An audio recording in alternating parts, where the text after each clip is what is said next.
حياتي أنا نساها الهنا ودمعي حكى. بسم اللہ الرحمن الرحیم. السلام علیکم ورحمۃ اللہ وبرکاتہ. پیارے دوستو اور میرے عزیز اور خوش نصیب دوستو، آج میں آپ کے لیے بہت خوبصورت موضوع لے کر آیا ہوں،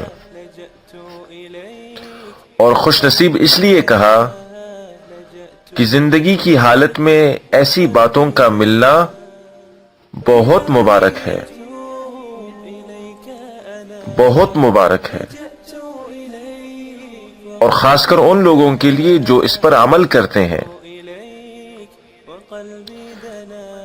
حضرت انس رضی اللہ تعالیٰ عنہ کہتے ہیں کہ رسول خدا صلی اللہ علیہ وسلم نے فرمایا، غیبت کا کچھ کفارہ یہ ہے کہ تم اس شخص کے لیے مغفرت و بخشش کی دعا مانگو جس کی تم نے غیبت کی ہے، اور اس طرح مانگو: اللہم اغفر لنا ولہ،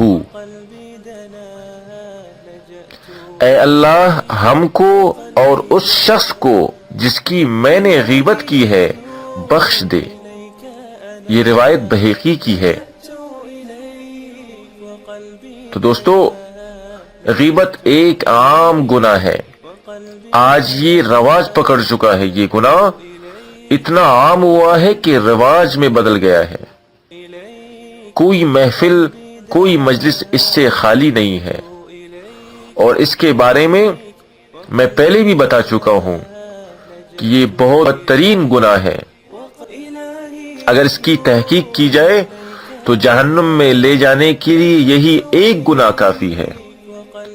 تو اس کا کفارہ رحمت عالم صلی اللہ علیہ وسلم نے بھی ارشاد فرمایا. تو عمل کرنا سمجھداروں کا کام ہے، اور عمل نہ کرنا احمقوں اور نادانوں کا کام ہے. اللہ پاک ہمیں ان باتوں پر عمل کرنے کی توفیق عطا فرمائے. والسلام علیکم ورحمۃ اللہ وبرکاتہ. إلهي أتوب إليك أنا لجأت إليك وقلبي دنا، لجأت إليك وقلبي دنا، لجأت إليك وقلبي دنا.